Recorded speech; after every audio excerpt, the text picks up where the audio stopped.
아담과 하와가 범죄하여서 에덴 동산에서 쫓겨났습니다.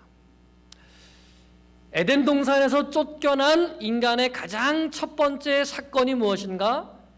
가인과 아벨의 예배 문제를 지금 다루고 있습니다. 이것을 보면 하나님께서 예배를 얼마나 중요하게 여기시는가, 우리 그리스도인의 삶에서 예배가 얼마나 중요한가, 이것을 분명하게 알 수 있습니다. 예배는 이 세상에서만 중요한 것이 아니라 천국에서도 중요합니다.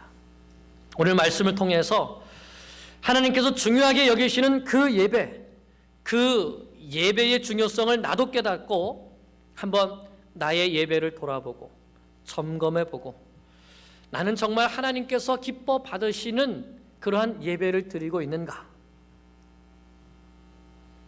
돌아보면서 하나님께서 기뻐 받으시는 예배를 드리는 모든 성도님들이 되시기를 간절히 축원합니다. 1절 말씀을 보면 아담과 하와가 자녀를 낳게 되는데 첫째 아들을 낳았죠. 그 아들의 이름이 가인입니다. 가인이라는 이름의 뜻은 획득, 소유, 얻다, 이런 뜻입니다. 그래서 하와가 내가 여호와로 말미암아 득남하였다, 이렇게 말하죠. 득남하였다, 아들을 얻었다. 가인이란 이름의 뜻은 얻음, 이런 뜻입니다. 그런데 하와가 내가 남편으로 말미암아 아들을 얻었다, 이게 아니라 내가 여호와로 말미암아 아들을 얻었다, 이렇게 말하는 것이 중요합니다. 이 말에는 하와가 처음에 하나님 앞에 잘못했던, 그 범죄했던 그것을 회개하고 하나님께서 주시겠다고 약속하셨던 그 여인의 후손, 그 여인의 후손에 대한 약속을 붙드는 믿음으로 살았다는 것을 보여주고 있습니다. 자, 또 그 후에 하와는 가인의 동생을 낳게 됩니다. 그리고 그 이름을 아벨이라고 했습니다. 아벨. 아벨은 무슨 뜻일까요? 헛되다, 허무하다, 이런 뜻입니다. 영어로는 vanity, 이렇게 말합니다. 아니, 누가 자식을 낳고 자식 이름을 넌 헛됨이야, 너는 허무해, 이런 이름을 지을 부모가 누가 있겠습니까? 그러면 왜 하와가 둘째를 낳고 그 이름을 아벨이라고, 헛됨이라고 지었을까요? 아마 여인의 후손에 대한 말씀을 붙들면서 첫째 아들 가인에게 기대를 했었는데, 그 가인이 어려서부터 하는 그런 일들, 모습들을 보니까 헛되구나, 이거 참 소망이 없구나, 이런 것을 깨닫고 둘째 이름을 아벨이라고 이렇게 지었다는 것이죠. 이건 누가 이렇게 해석하냐면 칼빈이 그렇게 해석을 합니다. 근데 충분히 타당한 해석이죠. 왜냐하면 그만큼 죄는, 사람에게 다가온 이 죄는 뿌리가 깊고 어려서부터 사람을 부패하게 만들기 때문입니다. 그래서 그 죄의 영향력 가운데 사람이 놓여 있는 것을 보면서 우리의 삶이 헛된 것이구나, 이러한 탄식을 했던 것이 아닐까요? 자, 그리고 두 사람의 이제 직업이 소개되고 있고, 그들이 하나님 앞에 드린 제사, 예배의 모습이 나옵니다. 아벨의 직업은 양치는 목동이었습니다. 가인은 농사하는 농부였습니다. 세월이 지나서 이 두 사람이 각자 하나님께 제사를 드렸는데, 가인은 자기가 농사지어서 추수한 곡식으로 하나님 앞에 제사를 드렸고, 아벨은 양의 첫 새끼와 그 기름으로 예배를 드렸습니다. 제사를 드렸습니다. 자, 이것이 성경에서 기록된 최초의 제사에 대한 내용입니다. 그러면 가인과 아벨은 하나님 앞에 제사 드리는 것을 누구에게 배웠을까요? 저절로 배웠을까요? 아마 아담과 하와에게 배우지 않았겠습니까? 그러면 아담과 하와는 제사 지내는 것을 또 누구에게 배웠을까요? 하나님께 배우지 않았겠습니까? 하나님께서 자기들의 죄를 가려주실 때, 가죽옷을 지어서 입히실 때에 짐승으로 하나님께서 해주시는 것을 보지 않았을까요? 어쨌든 제사는 사람이 만들어낸 것입니까? 아니면 하나님께서 만들어주신 것입니까? 이것이 중요합니다. 제사는 인간이 고안해낸 방법이 아니라 하나님께서 이렇게 하라고 직접 만드신 것입니다.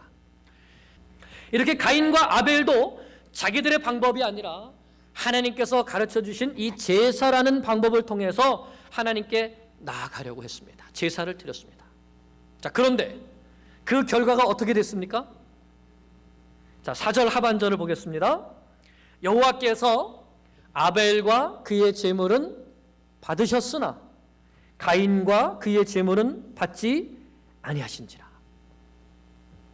하나님께서 왜 아벨의 제사는 받으시고 가인의 제사는 받지 않으셨을까요?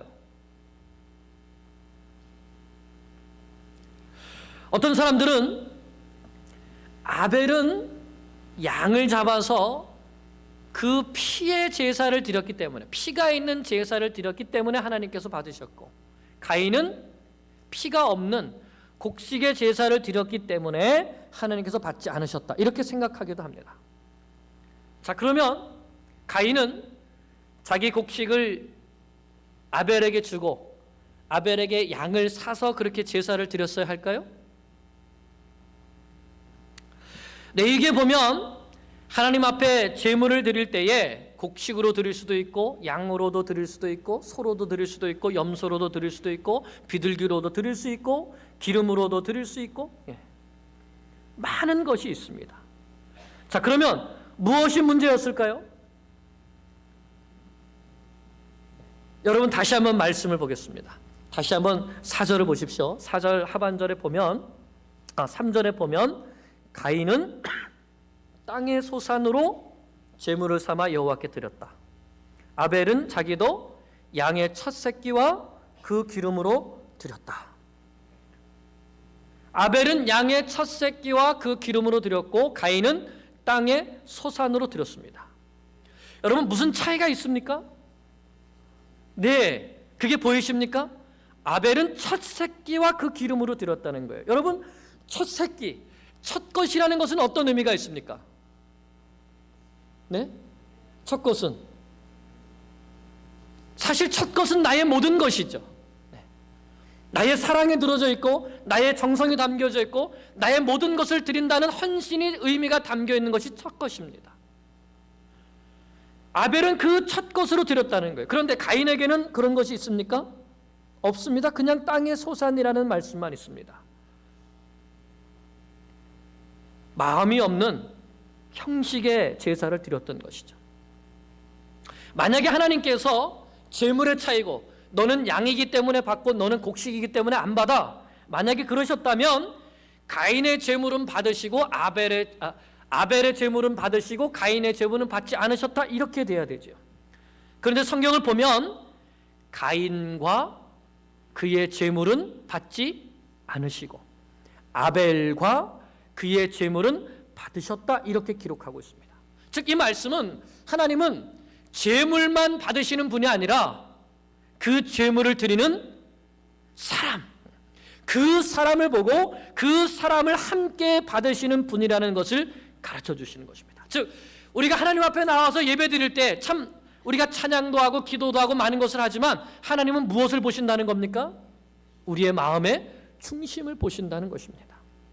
아무리 내가 여기 나와서 찬양을 하고 기도를 하고 말씀을 듣고 헌금을 하고 1시간가량 이 자리를 지키고 있다 해도 내 예배를 받고 안 받고는 누가 결정하시는 겁니까? 하나님께서 결정하시는 겁니다. 여러분, 이것이 아주 중요한 거예요. 아무리 내가 이 자리에 나와 앉아 있다 할지라도 내 예배를 받고 안 받고는 하나님께서 결정하시는 것입니다. 이것이 하나님의 주권입니다. 아무리 많은 사람이 모였어도, 아무리 아름다운 장식을 해놓고 예배를 드린다 해도, 아무리 많은 헌금을 드린다 해도 나의 예배를 받고 안 받고는 하나님께서 결정하십니다. 이사야서 1장에도 동일한 말씀이 나오는데 그 말씀에 보면 하나님께서 이스라엘 백성들이 예배하러 나와서 하나님 앞에 제물을 드리는데 그 예배 드리는 백성들을 아주 심하게 책망하시는 장면이 나옵니다. 거기에 보면 너희가 아무리 많은 기름진 재물을 가지고 와서 제사를 드려도 나는 기뻐하지 않는다. 내가 그것을 안 받겠다. 너희가 그냥 내 앞에 보이려 나올 뿐이다. 누가 너에게 이런 거 가져오라고 했느냐? 내 마당만 밟을 뿐이다. 너희가 아무리 나를 향해서 손을 들고 기도해도 나는 내 눈을 가리겠다. 왜냐하면 너희 손에 피가 가득함이라. 무슨 말씀인가 하면 하나님 앞에 예배드리러 나온다고 하면서도 사실은 이 세상 속에서 살 때는 죄악에 찌들어 살면서 자기 마음대로 살면서 하나님의 말씀에 순종하지 않고 고아와 과부들을 멸시하며 살면서 하나님 앞에 나올 때는 안 그런 척, 하나님께서도 이해해 주시겠지, 아니면 내가 좋은 제물을 드리면 이 제사를 받아주시겠지, 하나님 앞에서 기뻐하시는 삶은 살지 않으면서 제물만 가지고 와서 예배 드리러 온다는 너희, 그런 너희의 예배는 내가 받지 않겠다. 아주 심하게 책망하시는 것입니다. 삶이 빠진, 하나님을 경외하는 마음이 빠진 그 예배는 받지 않으시겠다는 것입니다. 또 한 가지, 성경에 하나님께서 왜 아벨의 제사는 받지 않으셨는가를 알려주시는 말씀이 있습니다. 히브리서 11장 4절 말씀입니다. 한번 찾아보겠습니다. 함께 읽어보겠습니다. 믿음으로 아벨은 가인보다 더 나은 제사를 하나님께 드림으로 의로운 자라 하시는 증거를 얻었으니 하나님이 그 예물에 대하여 증언하심이라. 그가 죽었으나 그 믿음으로써 지금도 말하느니라. 아벨은 예배하다 죽은 사람입니다. 하나님 앞에 참된 예배를 드렸다가 죽임을 당했습니다. 그런데 그 예배를 뭐라고 말씀하시냐면 믿음으로 드린 제사다, 이렇게 말합니다. 가인보다 더 나은 제사를 드렸는데 그 제사는 뭐냐? 믿음으로 드린 제사다. 그래서 그 제사를 드림으로 하나님께 어떤 자라? 의로운 자라 하는 증거를 얻었다 그랬습니다. 여러분, 가인이 어떤 자세로 예배드린 거죠? 아벨이 어떤 자세로 예배드린 거죠? 의로운 자라는 것은 무슨 뜻입니까? 하나님 앞에 제 용서를 받은 것이죠. 하나님, 제가 이렇게 연약합니다. 제가 죄인입니다. 그러나 하나님, 내가 이 재물을 가지고 하나님 앞에 나와 예배드리면 하나님은 이 예배를 받아주시고 나의 죄를 씻어주실 것을 믿습니다. 이 믿음으로 나아가서 예배드려서 하나님께로부터 의로운 자라는 증거를 받았다는 것입니다. 그러므로 더 나은 제사는 어떤 제사입니까? 믿음으로 드리는 제사입니다. 그러면 믿음으로 드리는 제사는 무엇일까요? 6절을 보겠습니다. 히브리서 11장 6절 또 있습니다. 믿음이 없이는 하나님을 기쁘시게 하지 못하나니 하나님께 나아가는 자는 반드시 그가 계신 것과. 자, 하나님께 나아가는 자가 누굽니까? 예배드리는 자죠. 하나님 앞에 예배드리러 올 때 우리에게 가장 기본적으로 우리에게 믿음이 있다면 필요한 것이 무엇입니까? 하나님이 살아계시다는 것. 여러분, 이 믿음으로 이 자리에 나와 계십니까?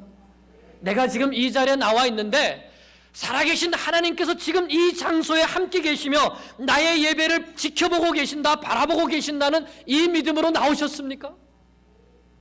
정말 우리가 그렇게 예배 드립니까? 그런 자세로 예배 드립니까?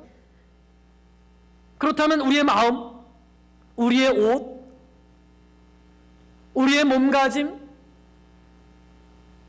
내가 살아계신 하나님 앞에 나와서 예배 드린다는 이 예배 의식이 있을 때에 바뀌지 않겠습니까? 변하지 않겠습니까? 찬양하는 자세도 달라지지 않을까요?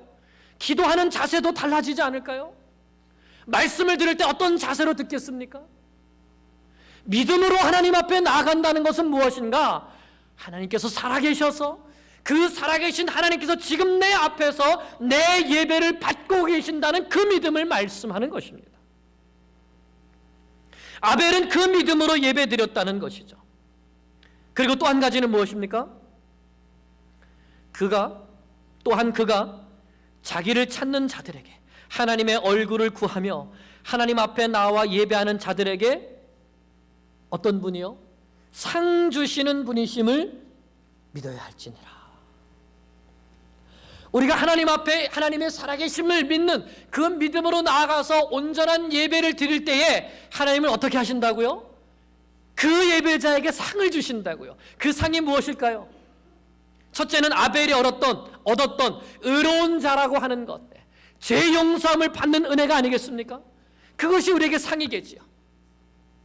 또 하나님께서 우리에게 은혜를 부어주시고 성령을 부어주시고 새 힘을 주시고 말씀을 깨닫게 하시고 능력을 주셔서 우리의 삶이 하나님께 영광을 돌리는 삶이 될 수 있도록 새 마음을 주시는 것, 이것이 상이 아닐까요? 우리가 하루에 몇 번, 일주일에 몇 번을 예배 드리는가는 전혀 상관이 없습니다. 하루에 10번의 예배를 드리는 것이 중요한 것이 아니라 한 번의 예배라도 하나님께서 살아계시다, 나는 지금 그 살아계신 하나님 아버지 앞에 예배하고 있다, 내가 이렇게 믿음으로 예배드리면 하나님은 예수님의 십자가의 보혈로 내 죄를 용서해 주시고 나를 새롭게 변화시키셔서 하나님께서 원하시는 사람으로 만들어 주실 것이다, 이 믿음을 가지고 예배드리는가, 이것이 중요하다는 것입니다. 우리가 이러한 믿음으로 하나님 앞에 나아가면 하나님은 반드시 그 예배를 받으시는 것입니다. 우리는 예배를 드리러 나올 때에 찬송과 경배와 헌금만 가지고 이 자리에 올 것이 아니라 개인적인 분명한 목표, 예배에 대한 목표, 이 목표를 가지고 이 자리에 나와야 합니다. 내가 오늘 드리는 이 예배가 하나님께서 기쁘게 받으시는 예배가 되게 해야 되겠다. 내가 그냥 이 자리에 왔다 가는 사람이 아니라 하나님께서 내 예배를 받으시고 기뻐하시는 그러한 예배자가 돼야 되겠다. 이런 목표를 가지고 이 자리에 나와야 되는 것입니다. 그래서 상한 심령으로 하나님의 얼굴을 간절히 구하면서 예수님의 십자가의 보혈을 의지해서 나아갈 때에 하나님께서 나를 만나주시고 나를 용서해 주시고 나에게 말씀해 주시고 나를 회복시켜서 나를 하나님께서 원하시는 그 복음의 도구로 사용해 주시지 않겠습니까? 이런 예배를 드린다면 이런 예배 자체가 우리에게 큰 상이 되지 않겠습니까? 그러나 이런 예배를 드리지 못하게 되면 어떻게 되죠? 다시 창세기 4장 5절을 보겠습니다. 5절 하반절에 보면 하나님 앞에 올바르게 예배드리지 못한 가인의 모습이 어떻습니까? 그의 제물을 받지 않으셨을 때 가인이 몹시 분하여 안색이 변했다. 예배드린 결과 마음속에 분노가 있는 거예요. 안색이 변했다는 것은 무엇일까요? 이 모습은 마치 이런 겁니다. 여러분, 어린아이들이 뭔가 자기 마음에 들지 않으면은 엄마를 향해서 등을 탁 돌리고 주먹을 딱 쥐고 고개를 숙이고 이렇게 하는 거 여러분 아시죠? 그럴 때 얼굴이 어떻죠? 얼굴이 빨개지면서 이렇게 합니다. 그 분을 내는 거죠. 화를 내는 거죠. 가인의 모습이 지금 하나님 앞에서 그랬다는 것입니다. 가인이 하나님과의 관계가 정상적이었다면 예배를 드리고 기쁨이 넘쳤을 텐데 그렇지 않으니까 하나님께서 자기의 제사를 받지 않으셨다고 분을 내고 있는 것입니다. 만약에 하나님께서 자기 제사를 받지 않으셨으면 누구를 돌아봐야 되는 거죠? 자기 자신을 돌아봐야 되는 것이죠. 내가 어떻기 때문에 내가 어떻게 예배드려서 하나님이 내 제사를 받지 않으셨지? 내 자신을 돌아봐야 되겠다. 돌아보다가도 잘 모르겠으면 하나님 앞에 여쭤야죠. 하나님, 제가 무엇을 잘못했는지 가르쳐 주십시오. 그런데 가인은 전혀 그런 자세가 아니에요. 대놓고 하나님 앞에 말은 못하지만 고개를 땅에 떨구고 얼굴을 붉히면서 하나님 말이야, 하나님 당신이 뭔데 내가 예배드렸으면 받아야지 왜 안 받느냐고 이런 자세를 갖고 있는 것이죠. 하나님의 주권에 도전하는 것입니다. 누가 지금 하나님을 판단하고 있습니까? 가인 자신이 판단하고 있는 것이죠. 이런 가인에게 하나님께서 찾아오셔서 자, 무엇이라고 말씀하십니까? 6절 7절 여호와께서 가인에게 이르시되 내가 분하여 함은 어찌 됨이며 안색이 변함은 어찌 됨이냐. 하나님이 다 보고 계시는 거예요. 너 예배 드렸다고 해놓고 이렇게 분을 내고 있고 화를 내고 있고 얼굴이 울그락불그락 하고 있고 자기 성질을 다 부리고 있는 이것은 도대체 어떻게 된 일이냐? 내가 선을 행하면 어찌 낯을 들지 못하겠느냐? 선을 행하지 아니하면 죄가 문에 엎드려 있느니라. 죄가 너를 원하나 너는 죄를 다스릴지니라. 하나님은 가인을 찾아오셔서 가인의 문제가 무엇인지 정확하게 딱 지적해 주셨습니다. 너 문제가 무엇인지 알아? 내가 선을 행하면 왜 낯을 들지 못하겠느냐? 다른 말로 하면 내가 평소에 하나님을 향하여서 하나님과 바른 관계를 맺고 있고 하나님을 향하여서 선한 마음을 갖고 있고 하나님을 사랑하는, 하나님께 순종하는, 하나님을 경외하는 마음을 갖고 있다면 내가 왜 나를 향해서 얼굴을 들지 못하겠느냐? 가인이 평소에 그 마음속에 선한 경향을 갖고 있지 않았다는 것을 말씀하는 것입니다. 우리가 평소의 삶 속에서 하나님의 말씀을 붙들고 하나님을 경외하고 하나님을 사랑하면서 하나님께서 원하시는 선을 행하려는 이런 경향을 가지고 그렇게 하려고 하면서 우리가 살게 되면 주일에 올 때 어떻습니까? 기쁘고 감사함으로 오게 되는 것이죠. 하나님을 향해서 얼굴을 들게 되는 것이죠. 그런데 그렇지 못하면요, 나도 모르게 고개가 숙여지게 됩니다. 그런데 자꾸만 그러한 삶을 살다 보면 어떻게 됩니까? 죄가 문에 엎드려 있느니라. 이 문은 무슨 문일까요? 마음의 문이 아닐까요? 마치 이 죄를 무슨 사람이나 짐승처럼 표현하고 있습니다. 마치 굶주린 사자가 먹이를 노리면서 잔뜩 웅크려 있는 것처럼 죄가, 다시 말하면 사탄이 어떤 사람에게요? 하나님께 대하여서 선한 마음을 갖고 있지 않은 그런 사람에게 그 마음의 문에 탁 앞에서 기다리고 있다가 죄의 유혹, 죄를 짓고자 하는 그런 마음이 딱 생기기만 하면 그것을 탁 물어서 범죄하게 만든다는 것이 아니겠습니까? 그러면 우리는 어떻게 해야 되죠? 어떻게 해야 합니까? 저를 보지 마시고 성경을 보시고 어떻게 해야 되죠? 죄가 너를 원하나 너는 죄를 다스릴지니라.